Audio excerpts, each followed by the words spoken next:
PMC classes के अगले video में आप सभी लोगों का स्वागत है। तो अभी तक के जो वीडियो मैंने बनाए थे उसमें ट्रिग्नोमेट्रिकल के फॉर्मूले सारे बता दिए थे कि कितने फार्मूले का हम लोग यूज़ करते हैं। अब आते हैं एनसीईआरटी की बुक लेकर, जिसमें आपको हम जो क्वेश्चन जिसका कराने जा रहे हैं वो है एक्सरसाइज 8.1। अब एक्सरसाइज 8.1 के क्वेश्चन को हम कराने जा रहे हैं, जिसमें पहला क्वेश्चन है in triangle A B C. In triangle, एक ट्रायंगल है A B C, right angle at B, जिसका राइट एंगल जो है मतलब बी पर जो है वो 90 डिग्री बना रहा है, ये कह रहा है। इसके बाद बोला है ए बी की जो वैल्यू है वो कितनी है। ए बी की वैल्यू 24 सेंटीमीटर है और बी सी की वैल्यू जो है वो है आपका 7 सेंटीमीटर है। और कह रहा है कि फाइंड करिए, डिटरमाइन, पहला साइन है, कॉस है और दूसरा साइन सी, कॉस सी। ये दो क्वेश्चन है, यही क्वेश्चन है। तो ये आपको गिवन है। तो फर्स्ट ऑफ सबसे पहला काम हमारा क्या होगा, एक राइट एंगल ट्रायंगल बनाना। तो जब आप एक राइट एंगल ट्रायंगल बनाएंगे तो बी पे 90 डिग्री आपको बना लेना है। तो जैसे आप बी पे 90 डिग्री बना लेंगे तो उसके बाद आप ए इधर भी लिख सकते हैं और सी इधर, कोई फ़र्क नहीं पड़ता। सबसे पहले हमको ए निकालना है, इसलिए हम जानबूझकर ए नीचे रख दे रहे हैं ताकि ईजी हो जाए। यहाँ से ए ले लेंगे, यहाँ से आप बी ले लेंगे।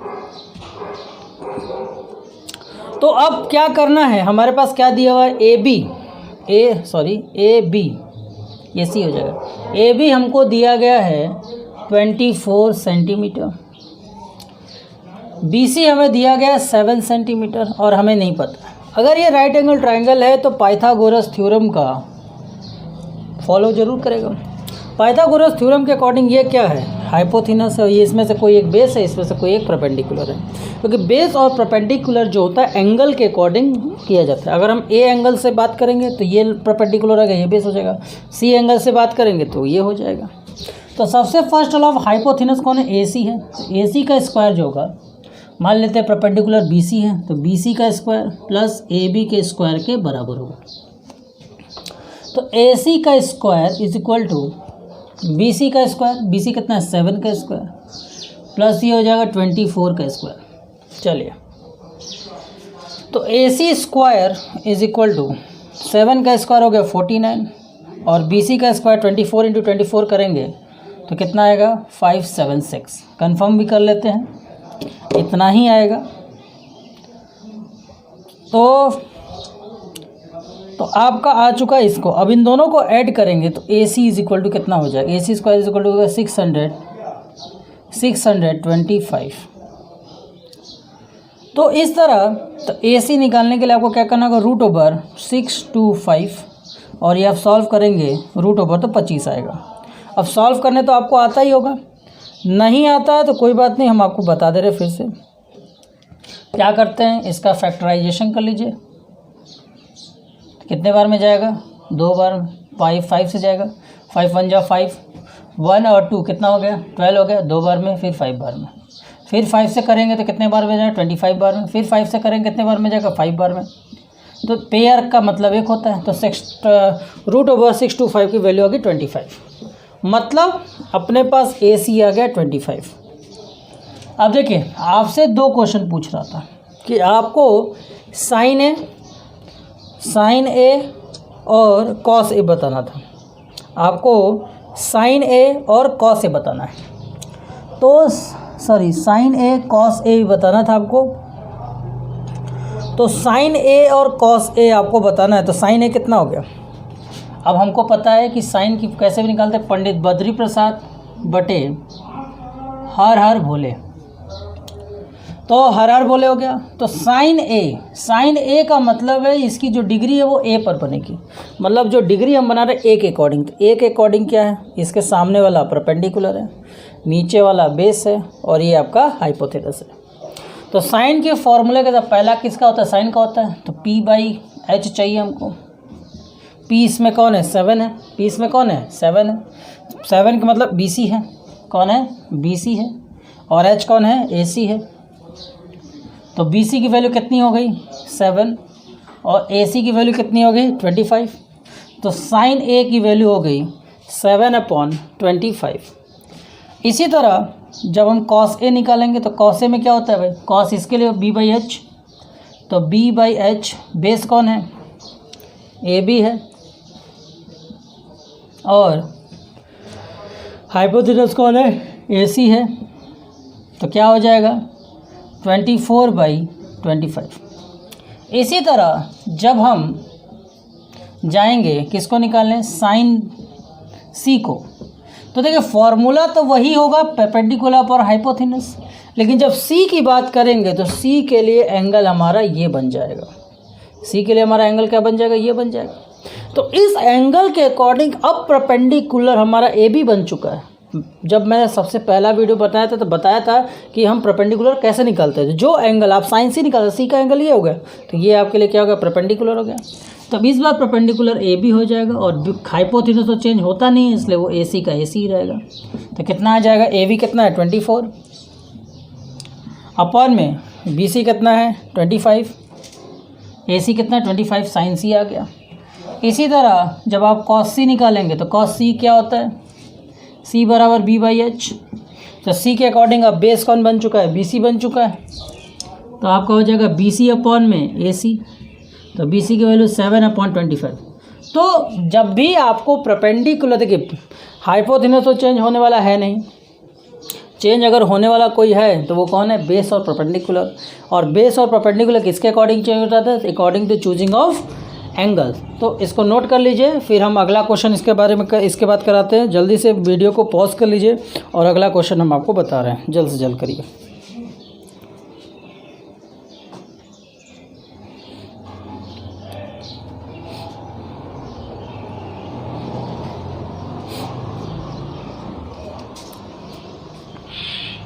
तो आपने वीडियो को पॉज करके इसको लिख लिया होगा।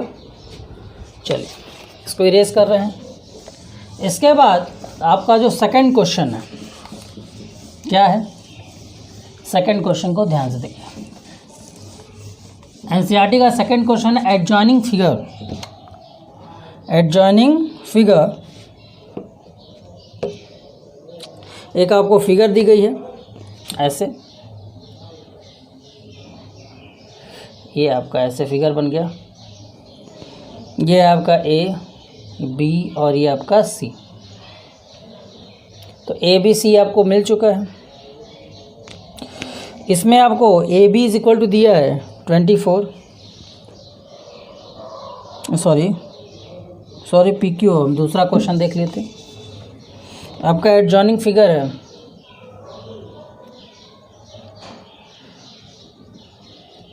पी क्यू और आर। ये आपको दिया गया 12, ये आपको दिया गया 13, और आपसे डिमांड कर रहा, फाइंड करना है आपको 10p माइनस 10r की वैल्यू आपको निकालनी है, sorry cot R, 10p minus cot R. चलिए देखते हैं। तो कोई भी वैल्यू निकालने के लिए सबसे पहले आपको ट्रायंगल के तीनों साइड का पता होना चाहिए, क्योंकि tan क्या बराबर क्या होता है फॉर्मूला, परपेंडिकुलर पर हाइपोथेनस। तो परपेंडिकुलर तो है, अगर हम p के अकॉर्डिंग देखें तो हमारे पास परपेंडिकुलर नहीं है, लेकिन r के अकॉर्डिंग देखें तो हमारे पास परपेंडिकुलर है। मतलब किसी भी केस में हमको ये QR निकालना पड़ेगा। तो क्या होता है, ये आपका हाइपोथेनस है, तो पाइथागोरस थ्योरम के अकॉर्डिंग हाइपोथेनस का स्क्वायर, हाइपोथेनस कौन है, पी आर है, पी आर का स्क्वायर। परपेंडिकुलर मान लेते हैं, पी क्यू है, क्या फ़र्क पड़ता है, किसी का भी सम तो इसमें बदल नहीं रहा है। फिर आपका क्या हो जाएगा, क्यू आर का स्क्वायर। आपको क्या चाहिए, क्यू आर चाहिए, तो इसको आप इधर शिफ्ट करेंगे तो पी आर का स्क्वायर माइनस क्या हो जाएगा, P Q square is equal to Q R. चलिए वैल्यू पुट करते हैं, तो इसको आगे पीछे लिख ले, कोई फ़र्क पड़ने वाला है नहीं। क्यू आर का square is equal to P R कितना है, ये पी आर कितना है 13 है, 13 का स्क्वायर, और पी क्यू कितना है आपका माइनस 12 का स्क्वायर। 13 का स्क्वायर 169 और 12 का स्क्वायर 144। सॉल्व करेंगे तो आपको कितना मिल जाएगा 25। तो जैसे ही आपने सॉल्व किया आपको क्या मिल गया 25। तो जब आपको 25 मिल चुका है तो इसके बाद क्यू आर की वैल्यू कितनी हो जाएगी, √25। अंडर रूट मतलब 25 को क्यू स्क्वायर रूट निकालेंगे तो कितना आएगा 5, मतलब ये आपको मिल चुका है 5। अब आपको जो निकालना है पहले उसकी वैल्यू निकाल लेते हैं। 10p के p का 10 का फॉर्मूला क्या होता है, परपेंडिकुलर अपॉन हाइपोथिनस। पंडित बद्री प्रसाद बटे में हर हर बोले। तो आपने 10p निकालना है तो p के अकॉर्डिंग परपेंडिकुलर कौन है, क्यू आर है। तो 10p के लिए हमको क्या लेना पड़ेगा, क्यू आर अपॉन में हाइपोथिनस कौन है बेटा, पी आर है। तो क्यू आर कितना हो गया, तो ये आपका 10p आ गया 5/13, 5/12। सॉरी पी आर नहीं होगा, पी क्यू होगा। अब इसी तरह कॉट आर की बात कर लें तो कॉट आर में क्या होगा, बेस अपॉन हाइपोथिनस, बेस अपॉन हाइपोथिनस। तो जब हम आर का केस देखेंगे तो आर के केस के हिसाब से ये परपेंडिकुलर हो गया, ये आपका बेस हो गया। तो बेस यहाँ पे क्या है आपका क्यू आर है और परपेंडिकुलर कौन है आपका पी क्यू है। मतलब इसकी भी वैल्यू होगी 5/12। हमें निकालना क्या है 10p माइनस कॉट आर। तो 10p की वैल्यू भी 5/12 है और इसकी भी वैल्यू 5/12 है, दोनों एक जैसे हैं। तो आंसर कितना आ गया 0। मतलब 10p माइनस 10r की वैल्यू जो हो गई, 10p माइनस कॉट आर की वैल्यू कितनी हो गई, 0 हो गई। जल्दी मैं हट जा रहा हूँ, इसको नोट कर लीजिए।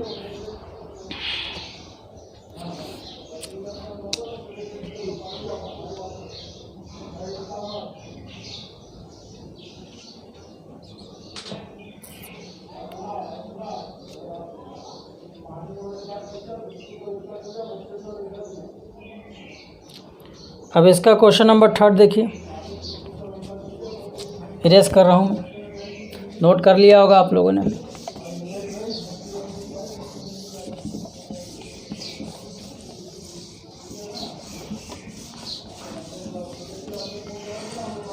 क्वेश्चन नंबर 3 में इस बार आपको दिया गया है, क्या दिया गया है, साइन, इफ साइन ए की वैल्यू जो है वो 3/4 है। अगर साइन ए की वैल्यू है 3/4 है तो आप जो निकालिए कॉस ए और tan ए को निकालिए। तो सबसे पहले हम अपने मन से कोई भी ट्रायंगल बना लेते हैं। तो इसको हम ए नाम देते हैं, इसको हम बी नाम देते हैं, इसको हम सी ने। ए से दिया है कि ये एंगल हमारा मेन है। साइन का मतलब क्या होता है, साइन का मतलब होता है परपेंडिकुलर अपॉन हाइपोथिनस। तो इसका परपेंडिकुलर क्या है, ये है, तो ये मान लीजिए 3x हो गया। देखिए रेशियो, देखिए साइन एक रेशियो है। अब जैसे रेशियो का मतलब क्या होता है, रेशियो एग्जैक्ट वैल्यू तो बताता नहीं। जैसे आप 4/6 का करेंगे तो भी रेशियो 2/3 होगा। आप 8/12 करेंगे तो भी 2/3 होगा। तो रेशियो सेम हो सकते हैं कई सारे वैल्यूज़ के।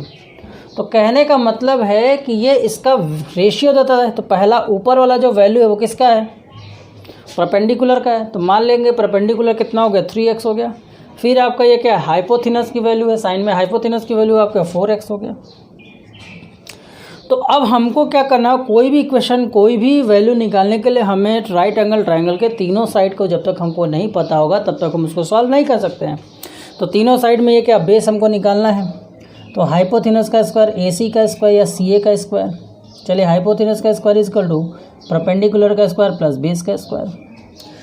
तो हमें तो चाहिए बेस, तो परपेंडिकुलर के उधर बेस देंगे तो h square minus P square equal to क्या हो जाएगा, B स्क्वायर हो जाएगा। तो जैसे ही होगा h की वैल्यू कितनी है 4 है, तो 4x का स्क्वायर। x की वैल्यू कितनी है, x की वैल्यू 4 है तो 4x का स्क्वायर माइनस 3x का स्क्वायर, 3x का square is equal to B square. तो आपको B square is equal to कितना मिला, 4x का स्क्वायर करेंगे तो कितना मिलेगा 16x, और 3 का करेंगे तो कितना मिलेगा 9x स्क्वायर। तो B square is equal to कितना हो गया, दोनों को माइनस करेंगे तो 7x स्क्वायर। तो b की वैल्यू कितनी हो जाएगी √7x²। तो देखिए x तो बाहर आ जाएगा लेकिन ये बाहर नहीं आ पाएगा, इसलिए √7x आपका आंसर आ गया। तो यहाँ पे मैं लिख दे रहा हूँ √7x। आपको किसकी वैल्यू निकालनी थी, तो आपको tan a और cot a की वैल्यू निकालनी थी, cos a की वैल्यू निकालनी थी। तो cos a is equal to क्या होगा, बेस। cos की वैल्यू के लिए क्या चाहिए, बेस और हाइपोथिनस चाहिए। बेस यहाँ पे कौन है, bA है, बेस यहाँ पे कौन है, bA है, और हाइपोथिनस कौन है, AC है। चलिए, तो bA की वैल्यू कितनी आई है, √7x, और AC की वैल्यू कितनी आई है, 4x। x से x कट गया, कितना हो गया, √7/4। अब देखिए इसके बाद क्या है, tan a है। tan a का फॉर्मूला क्या है, परपेंडिकुलर अपॉन बेस। परपेंडिकुलर कौन है इसमें, 3x है, और बेस क्या है, √7x है। x से x कट गया, क्या बच गया, √3/7। तो देखिए इस पूरे चैप्टर में आपको इसी से तरह के क्वेश्चन मिलेंगे, कुछ दिया रहेगा कुछ नहीं दिया रहेगा, इसके अकॉर्डिंग आपको क्वेश्चन सॉल्व करने होंगे। तो यहाँ तक मैंने आपको 3 क्वेश्चन बता दिया। क्वेश्चन नंबर 4 में भी मैं आपको खाली ट्रिक बता दूंगा, करेंगे आप अपने से ही। और इसके बाद जो थोड़े से अच्छे क्वेश्चन होंगे वो मैं आपको बताऊंगा। इसी तरह क्वेश्चन, आपके सारे क्वेश्चन इसी तरह हैं, इसको आप लोग खुद से कर लेंगे तो आपके लिए ज़्यादा होगा। नोट कर लीजिए।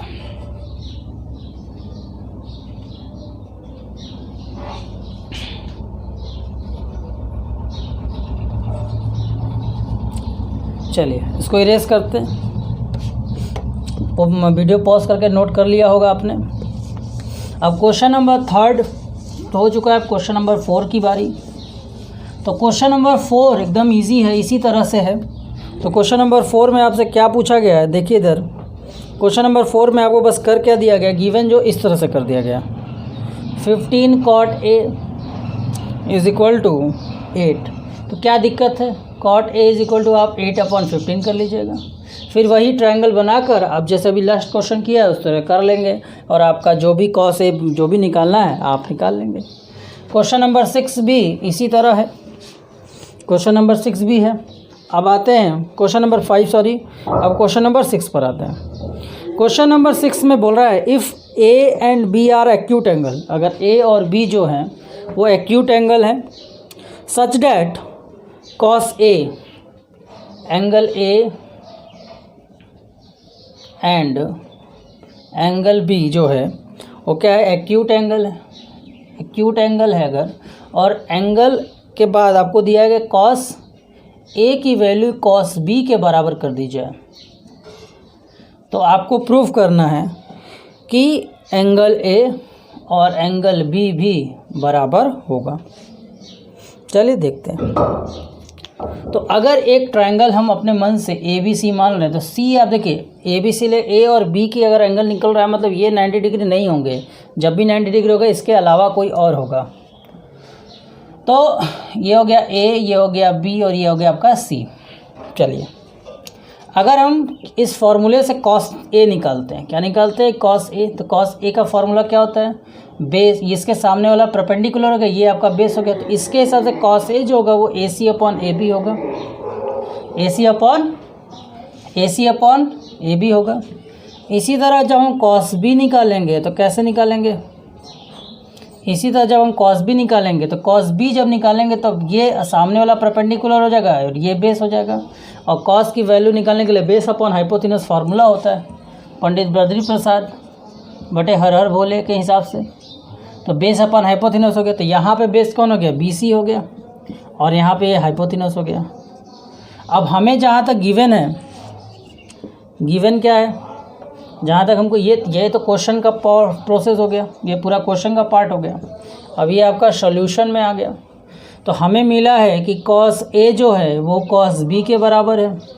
अगर ऐसा है तो cos A और cos B के वैल्यू बराबर होंगे, मतलब AC/AB is equal to BC/AB। तो AB से AB कट गया और आपके पास क्या आ गया, A C is equal to B C, मतलब इस ट्रायंगल के दो साइड इक्वल हैं, मतलब ये दोनों साइड क्या होंगे, ये और ये साइड इक्वल हो गए, तो इसका मतलब होगा ये आइसोसेलेस ट्रायंगल हो गए, और आइसोसेलेस ट्रायंगल के क्या होते हैं, बेस एंगल भी इक्वल होते हैं, तो इसका मतलब ये एंगल भी इक्वल होगा, इसलिए angle A equal to angle B. यहाँ पे आपको स्टेटमेंट देना पड़ेगा, it is an isosceles triangle then they both angle are equal. ठीक है, तो इसको वीडियो को पॉज करके इसको लिख लीजिए, तब तक मैं आपको और दूसरे क्वेश्चन भी कराता हूँ। चलिए, तो यहाँ तक आपको समझ में आ गया होगा। अब ये क्वेश्चन नंबर जो है आपका क्वेश्चन नंबर 7,